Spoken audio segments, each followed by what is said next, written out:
Hey everybody, this is Lisa Harper, and you're listening to the Not Ready Yet Curating Conversations for the Aging Journey podcast. This is the show that changes the conversations we have with our loved ones about aging and life decisions. Let's have more honest conversations where we speak the quiet parts out loud. Today I'm joined by Vicki Gold, someone whose life and work embody curiosity, resilience, and the belief that we can continue to grow at every age.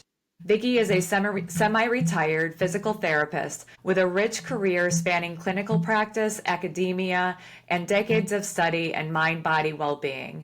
She served as director of a physical therapist assistant program in New York City and has immersed herself in approaches like yoga, Tai Chi, Pilates, the Alexander technique, and the Feldenkrais method. At 81 years young, Vicki truly is a lifelong student of transformation. After relocating from Long Island, New York, to the foothills of North Carolina with her husband Tom, Vicki completed her book, Aging Safely, Wisely, and Well, a movement and mindset guide for older adults. The book gathers the wisdom, strategies, and practical skills she has collected through her years as a physical therapist and as a woman navigating her own aging journey. It also features insights from experts in areas like fall prevention, aging in place, and nutrition. Today, Vicki's mission is to help all of us, no matter our age, learn our ABCs so we can look, feel, and function at our best. Welcome, Vicki. It's an honor having you here today. It's great to be here. You are so welcome. Hearing your story, it's clear that you've woven together science, movement, personal growth in such a unique way. So let's open the conversation with something central to your message. You encourage listeners to learn their ABCs. Can you share what that means and why it matters? Absolutely. But I need to give a little bit of a backstory, and that is that from the time that I became a physical therapist, I almost immediately wanted to teach. And what I have found over the years, and what I always seemed to aim for over the years, was giving people a foundation that they could build on. And then with all the clinical and academic and then mind-body experience, I said I need to find a way to take all this variety of information and knowledge and skills and put it into a simple ABC form that the average person can take advantage of. So my first set of ABCs related to how we function physically. And those are now it's what I call the ABC mind-body system. And that is alignment, for people to understand how and why it is important to develop attention or have attention on our posture. How and why postural alignment is important. The B is breathing and doing what I call conscious breathing, so that you start being able to use breathing as a tool for stress reduction and for having increased energy, especially for people who have compromised lung function. And then the C became centering. Yes, centering, which was mind and body working together. And I ask the question, how many times has any one of us had a fall or an accident or an injury or made some kind of a mistake because our mind is one place while our body's doing something else? So that was the first ABC system. And you say the first ABC system. Yes. So after that was going for a while, I said, okay, so now we've got this ABC system for physical function. What would be a good ABC system for how we function mentally? And that ABC system became attitudes, and we know how our attitudes can be positive or negative. They can promote personal growth and confidence, or they can work against us and against relationships. Negative attitudes. So let's become conscious of our attitudes. And then for B, let's take a look at beliefs. Now, beliefs run a lot deeper than attitudes. They are usually things we are born into, the cultures we're born into, and it's not so easy to distinguish them, to tease them out and figure out which ones may be useful and beneficial in our lives, and which ones may actually be worth rethinking and maybe even getting rid of. So those are beliefs. And then, as it is in the book, the C became commitment. But I wish now that I had changed that to choose, because once you have analyzed your attitudes and beliefs about things, Now you get to choose. Are these things you want to keep? Are there things you want to change? Choose. And then you can bring in the commitment and start working on the habits that you want to change. So those are the two ABC systems, Lisa. I know you could talk about that the second set has this S after it too, that it's the ABCs, literally with the S meaning self-talk. And I think that that is so important too. I don't think enough is stated about how, I mean, we're with ourselves all the time, every waking moment. And the things that we tell ourselves day in and day out, I think that shapes how people, whether or not they choose to learn about mastering the basics that you go over in your book, that they choose to have the awareness of alignment. And I think that that self-talk is so important. Would it be called functional fitness? I tend to think it goes beyond what is typically considered functional fitness. I think the term is generally used for being able to go through the physical activities that we have every day, being strong enough and flexible enough to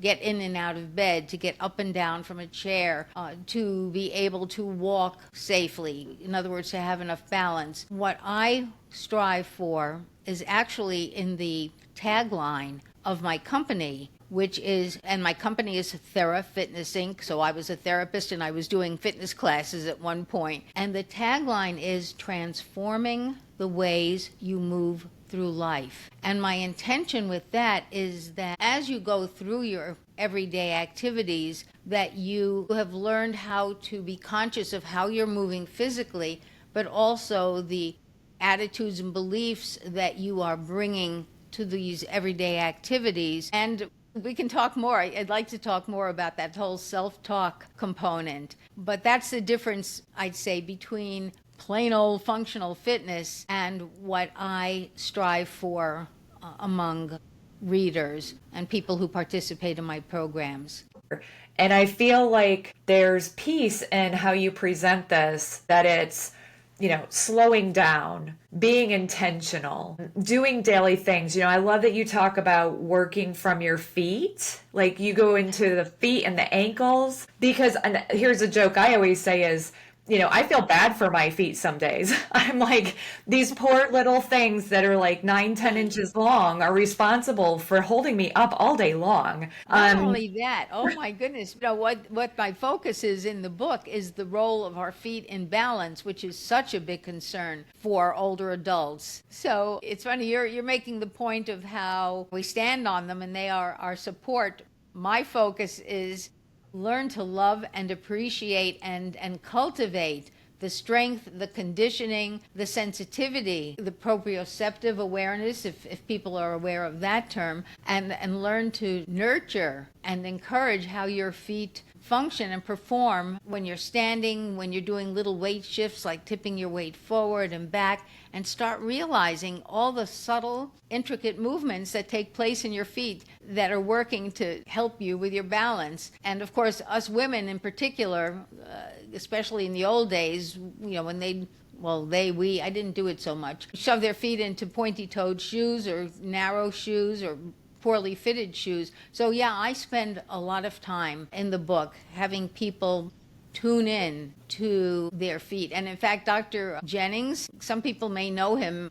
He's a podiatrist foot surgeon, and he contributed to the book to help us appreciate even more what to be aware of in terms of care of our feet also. And you used a word prior. What did you just say so we have an understanding of what that term means? Proprioception? Yes. Yes. So proprioception relates to the special nerves in the feet. Well, they're all over the body, but we're talking about the feet right now. So they are nerves that carry messages to the brain telling the body where it is in space. So it's one of the neurological components to helping us know where we are in space. So we know the vestibular system in the ears plays a big role. Our vision plays a big role in helping us know where we are in space. But if there was something off with the vestibular system and we couldn't see, the other system that we would have to try to depend on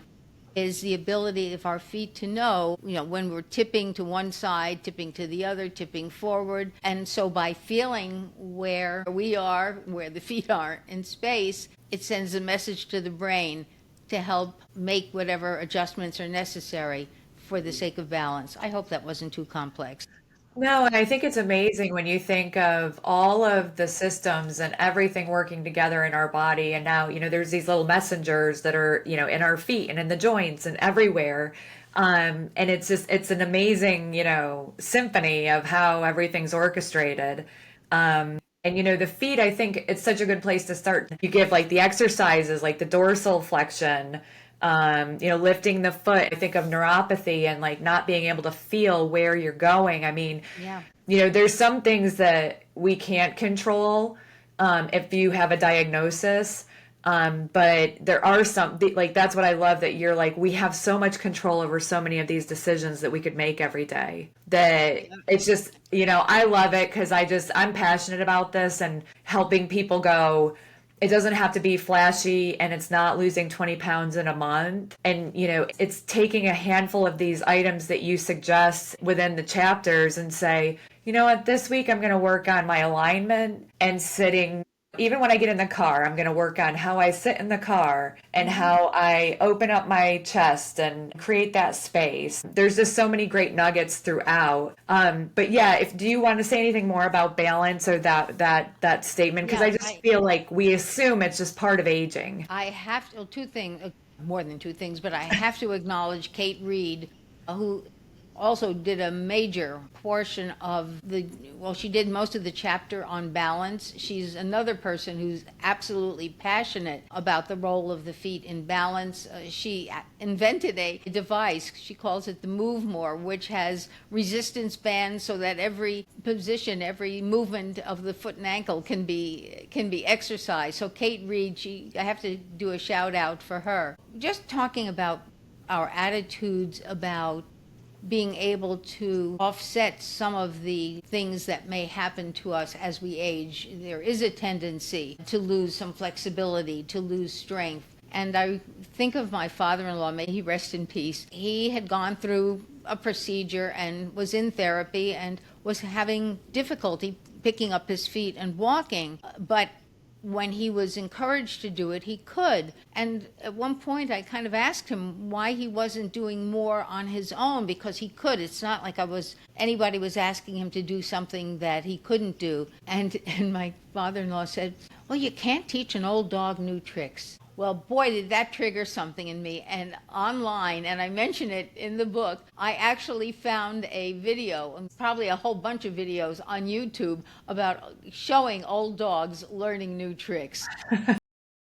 So, I mean, that's going back to attitudes. And this may be a good time, Lisa, to also talk about showing how our self-talk can really impact.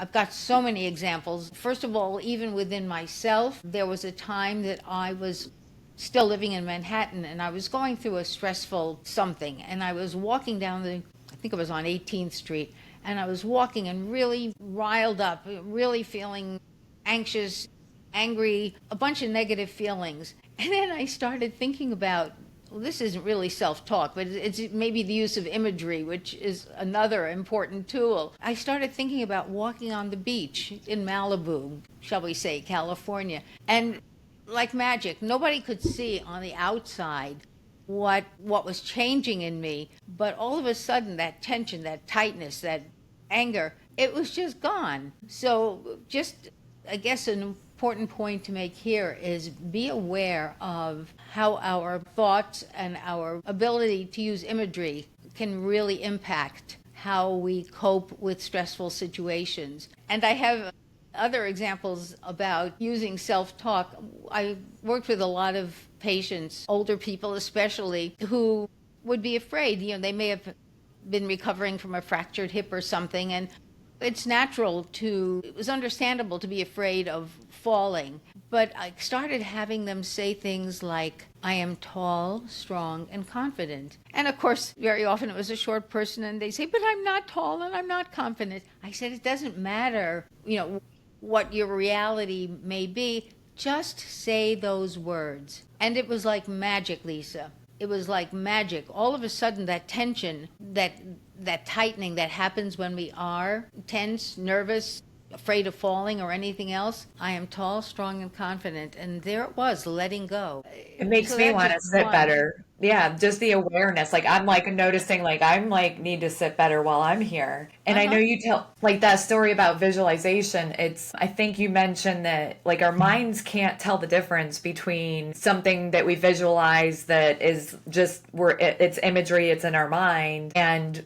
if something really happened, and I know, sports psychology and all of that has come a long ways. But I know there's massive amount of visualization that like professional athletes use. And that's not untouchable to everybody's listening.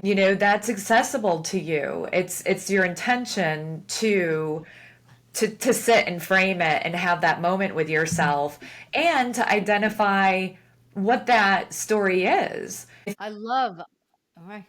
I was going to say, I love that you keep bringing up the word intentionality, intention. I'm all about it.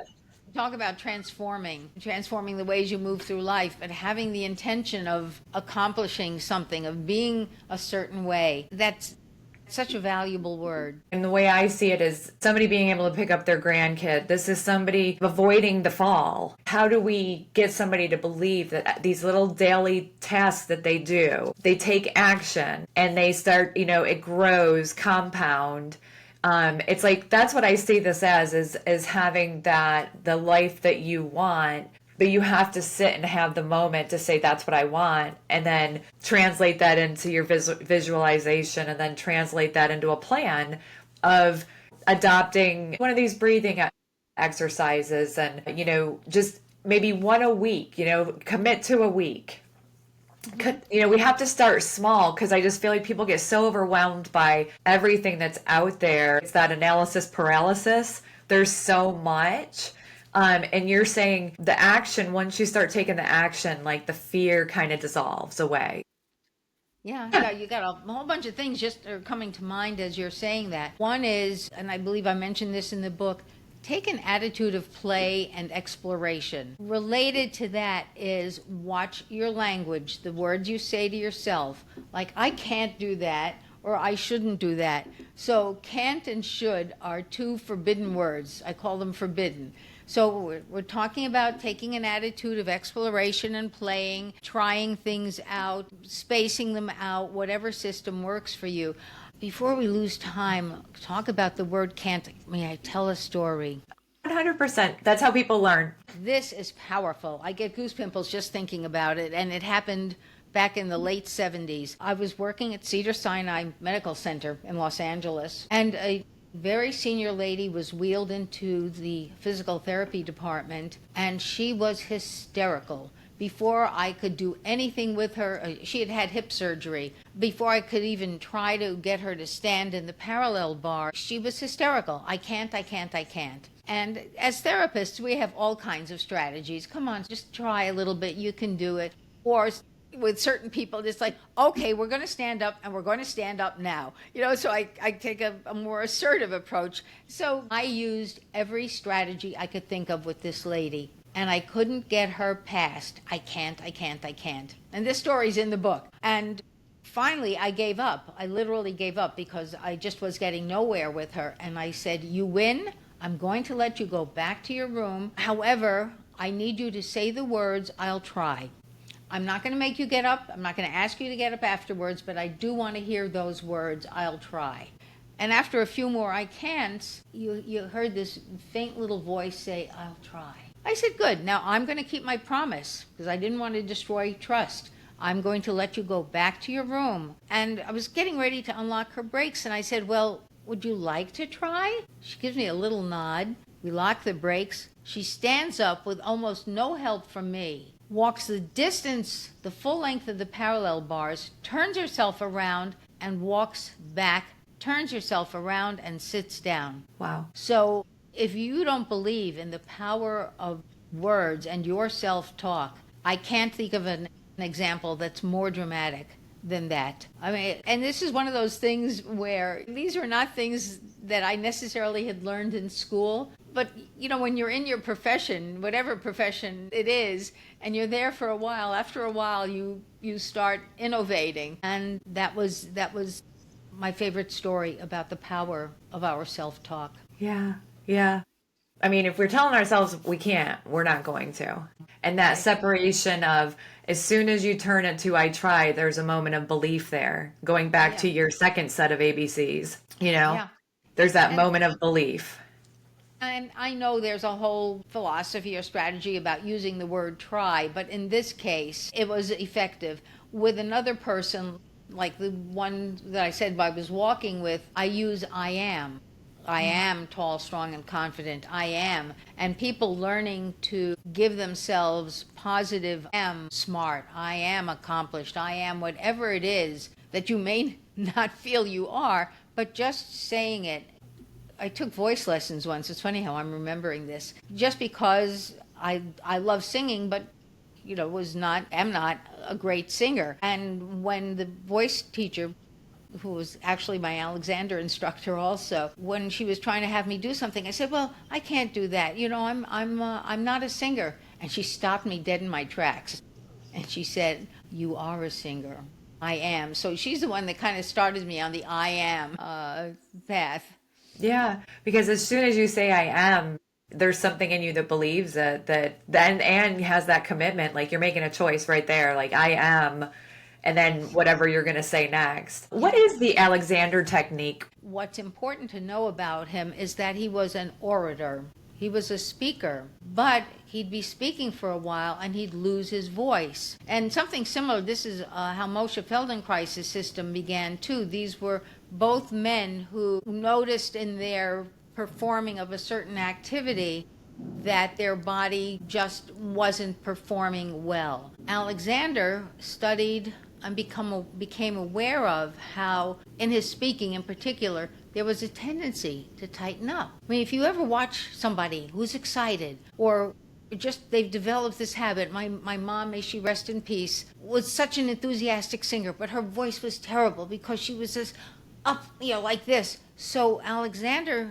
has this approach, starting with a person lying down with the lightest amount of tapping, so that people start becoming aware of where they are holding tension. And then I remember when Joyce Alexander was working with me that, oh, it's so funny. That was a mistake. That was a mistake because I had a girlfriend, Joyce Alexander, but it was Joyce Suskind who was the Alexander practitioner. Oh my goodness, I don't know how this is going to fit into our conversation, but I will tell you, since Joyce Alexander's name was mentioned, she's one of the reasons I became a physical therapist. She was one of the last victims of polio when we were 10 years old. So most of my time on our friendship was with her in a wheelchair. So Joyce was just present with us. Oh my goodness.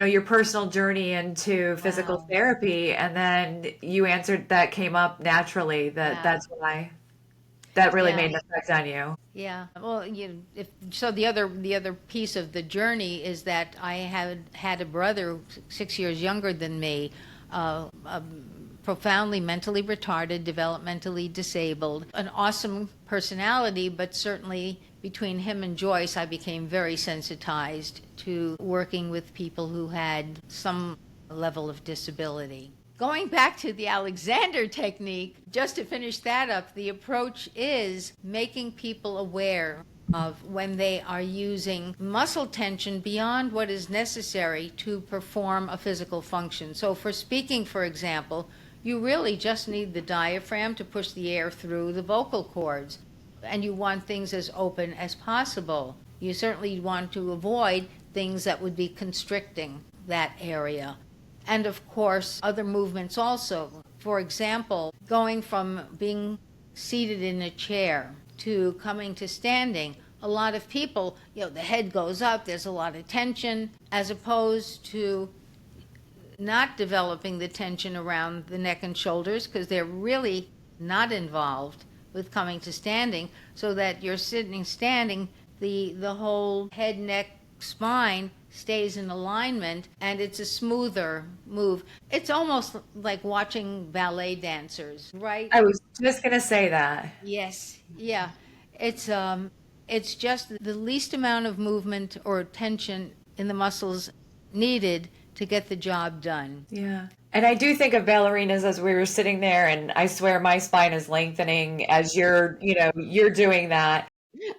But you talk about having strength in the central cylinder of your body in the book. And that makes me think of that too, because it's like this core that, our arms and legs move off of from it. And if we don't have a good, strong anchor, gravity and multitasking and other things that come into play can make us more susceptible to just a plain old trip and fall. That anybody listening here, it catches everybody off guard, right? You're up one moment, you're down the next. But, you have these principles of, safely, bending and lifting. And a lot of it seems to come from having that central cylinder that you Yeah. called it.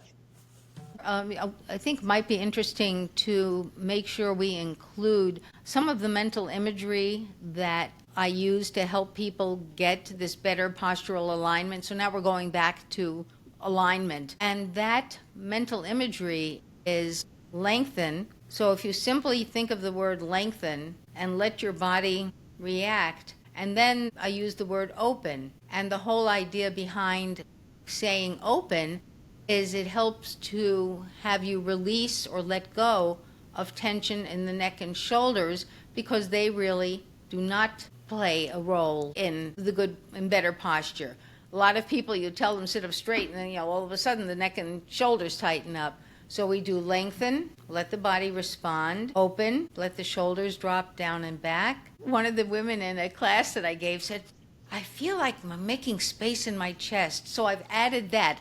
It's in the book, make space in the chest. So now the shoulders have dropped down and back even more. And then I say, retract your chin, or depending on how old you are, your chins, retract and let the head ride back on the trunk so it's getting into better alignment. And the last image is imagine the crown of your head pressing towards the ceiling. Some people like having a string pulling, that's fine. But the idea is you don't want to be looking up, because if you imagine what your neck is doing when you look up, you're actually compressing your spine. You're not lengthening it. So when the chin tucks, or the chins, again, when they tuck and the crown of the head rises, you now have the most lengthened postural alignment that you can achieve and the least amount of unnecessary tension. So that's the imagery for better postural alignment. Yeah, and it opens up, and it reminds me of, for a moment in my life, I taught Pilates, a moment, and I used this as the imagery part,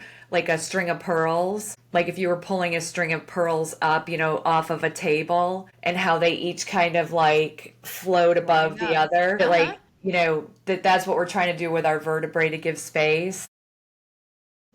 Yes.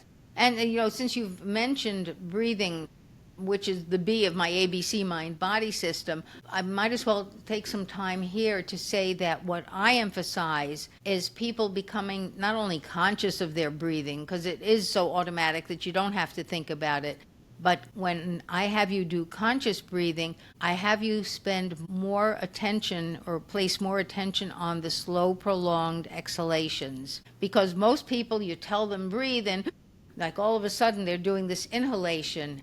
And for people with breathing difficulty or chronic obstructive pulmonary disease, because they have damaged or missing lung tissue, their tendency is to keep inhaling, trying to pull oxygen in. So one of my specialties in my early stages as a therapist was working on what was called the chest therapy team. This was at the NYU Medical Center. And there we learned to have people emphasize this slow, prolonged exhalation. And what that does is it takes air that's sitting in the corners of the lungs. In medical terms, it's referred to as residual air. And by doing this slow, prolonged exhalation, you are encouraging this residual air to come out of the lungs. Now there's more lung tissue available when you finally breathe in again. And the breathing in, we're always encouraging diaphragmatic breaths. And just to use an analogy of this slow, prolonged exhalation, I usually think of if you had a sponge, a damp sponge, and that you took that sponge and you squeezed as hard, as slow and as hard as you can, so you got out as much of the moisture, the water, as you could. And then you hold it under a faucet and you just release that pressure. You can imagine how the sponge just soaks up the water. So I think I like to use that as an example of what happens when you do this slow, prolonged exhalation and get rid of as much of this stale air out as possible. When you finally are ready to breathe in again, there is now more lung tissue available to take in oxygen. And the other, so that there's the one advantage, is you're getting more lung tissue available, which is critical for people who have things like chronic obstructive pulmonary disease. It's beneficial for people who have conditions like bronchitis, because if there is fluid or even pneumonia, it's a good way to prevent it. But if you have it, by doing these slow, prolonged exhalations, you're mobilizing those secretions, those fluids that may be sitting in the corners of the lungs, encouraging them to come out. It often stimulates a cough, but that's okay because you want to get rid of that stuff. The whole idea is you want to be cleansing the lungs as much as possible so that when you do breathe in, there's more oxygen. And just one other, I'm on such a roll here. The other thing about turning your attention to these slow, prolonged exhalations is there's your stress reduction. All right, you ever want to calm yourself down, lower your blood pressure, reduce stress, do that conscious breathing with your attention on the slow, prolonged exhalation. And there's more, but that's enough for now, right? Yeah. Well, is there a difference between breathing through your nose and your mouth? Well, yeah, just like every organ in the body has its specialty function. So the nose is specialized by having those little hairs. They discourage you from getting rid of them, but the hairs help filter air that's coming in, especially if you're in an environment where there may be particulate, there may be anything in the air, so it helps to filter it. And then the mucous membrane within the nasal cavity also helps to moisten the air because sometimes it's dry, and it just prepares the air for entering the body and doing its job. So it's a specialized organ. I mean, the fact that it helps you smell things too is good. So you have an energy about you that is you, right? Like we all have an energy. And so you had passed along a question that you were like, what is it like to be 81? You had offered that up, and to wrap into that is a lot of the listeners are adult kids, and their parents may not have that same amount of energy. Their parents may not have the history of the diligence of everyday intention and living. And so I guess it's twofold. Like, I'd love to hear your just who you are and what you bring every day to your life that you have built inside of you. And then also on that other side is offering up, small baby steps for people that, maybe they're watching their parents over the holidays here. They went home for Thanksgiving and they're like, gosh, mobility seems to now be becoming an issue, or there may be some balance issues. So those are two separate ones, but I want to start with you because you definitely have this energy that is just, I think people are going to be able to hear it even just through the audio version of this. So how have you in your life, this thread of your journey in physical therapy and applying it to your own life? Could you share some of that, like some of your inside tips? Well, first thing that comes to mind, Lisa, is that I was so excited about turning 80. 81 was okay. I'm not going to get excited again until my 90th birthday. And then I've told my husband that's when I want the pony I never got. But there was something magical about turning 80. There's never been a time in my life where there's been more of a sense of freedom, because I can't speak for everyone, but I suspect most people have issues, have concerns, have thoughts about what's possible and not possible for them. And those things tend to limit, what we see possible for ourselves. Turning 80 was like, I've got nothing more to hide from. I am free to pursue whatever. Also, the book had been brewing for years, more years than I can count. And I was so blessed to have Stacey Aronson, who's my publisher, my artist, friend, for 10 years. She just stood by me. Vicki, when you're ready, Vicki, when you're ready. And when the 80th birthday was approaching, I said, Stacey, if not now, then when? So if any listener or viewer has an unfulfilled dream, this is the time. I mean, this is it. I don't get another round of generations. And the other thing, I mentioned in the book an organization that I took seminars from it was called Landmark Education. Now it's Landmark Worldwide. I will say their work has been transformative. The ability to put things in perspective, to be able to make distinctions that then make it easier to make choices and not to struggle. Is this the right choice? Is it the wrong choice? You make a choice and you move forward. So I think that's what I have to say about that right now.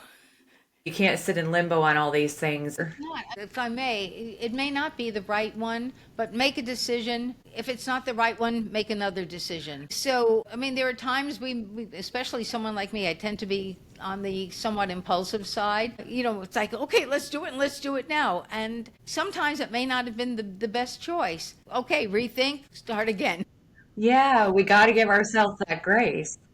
Yeah. Where people get in trouble is they beat themselves up Yeah. instead of recognizing their own humanity.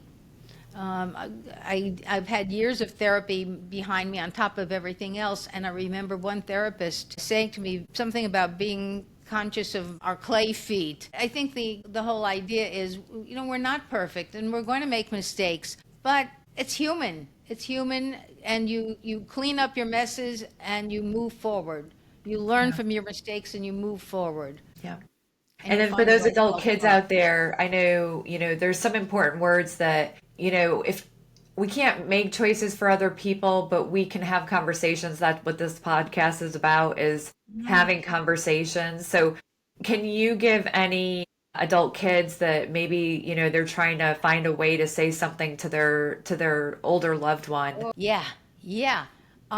It's interesting because it goes back to those forbidden words like don't should on somebody and don't hit them with can't. So watch your language when you speak to someone in your life, whether it's a parent or anybody else, that you'd like them to consider choosing something or making a decision about something. Don't tell them what they should do. Don't tell them what they can't do. Ask them to consider. Have you considered such and such? So you have a more open type of conversation. Would you consider? Could we consider? Yeah. So Yeah. I think languaging, watch your language. And do unto others, I mean, God bless the golden rule, do unto others as you would have someone do unto you. Would you tolerate someone telling you what you can or can't do or shouldn't do? Yeah. So as we're doing this, I have scripted my husband. I scripted my parents at one point when they had made some comment about something, and it got me really upset.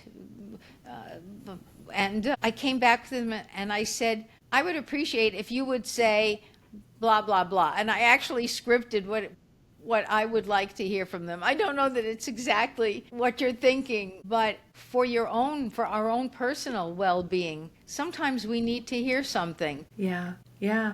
And encouragement too, I think you say in the book that to just start with that activity of walking and balance, and there's so much opportunity in life to be able to do the daily activities of life, and if we're not working on, it's a hard conversation sometimes with the adult kids and the parents of they're supposed to be doing this. They know that if they do this, it'll be better. And it's like, we got to phrase it and offer it in a way of them being interested in taking it, like you say, demands and those kind of things. That's not the place for it. Lisa, because you're triggering things that are relevant.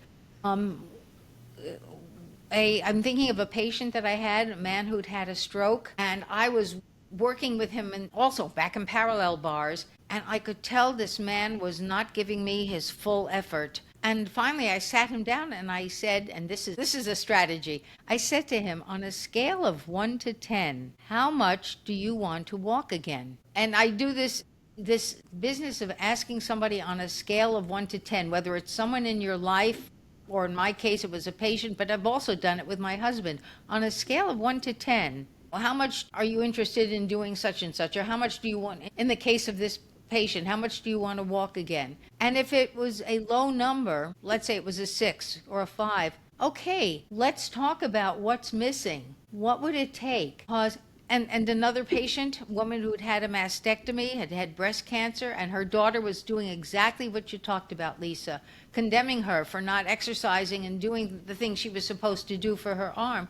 Well, in my conversation with the woman, she had never dealt with the fact that this breast came off because she'd had cancer. So in that case, she was referred for psychotherapy, and I wound up having a conversation with the daughter. So it's another strategy. On a scale of 1 to 10, Mom, Dad, how much would you like to blah, blah, blah? And if it's a low number, well, let's talk about it. What's missing? Yeah, yeah, yeah. And that's no judgment. Nobody thinks they know better than anyone else. And that's where it has to be. It has to be this open, a place of open conversation. And that's a good way to get it started. Yes. So, Vicki, is there anything that we'd be remiss in letting our listeners know about? Well, I mean, I think we've let them know there's a book. Yes, Aging Safely, Wisely, and Well. I'm going to make a request of people that if they have found any value or think they're going to find value in the book, get it for yourself. Get it for a friend or family member. It's getting really good reviews on Amazon. And all they have to do is go to my website, which I think you're going to be putting up, which is therafitness.com. And I also have an 8-minute audio intro, and some people have found that useful. Yes, So yes. that's the one thing I'd like to say is I'd really love people to have this in their hands. They can always reach out to me because people are going to have individual concerns or questions. I'm available. So That's amazing. I'd love for them to reach out. Yeah. We'll have the show notes there, links to everything. You present it in such an approachable way with your activities at the end of each chapter to try this, hey, just try this, and that's kind of how I hear it being presented, when I was reading. Just try this. And if you try this, you may like it and you may incorporate it and make it part of your new way of being and living. If you don't take care of your body and your mind, where do we live if we're not taking care of those spaces? And nobody's going to do it for you. I get that from one of my Peloton instructors every day.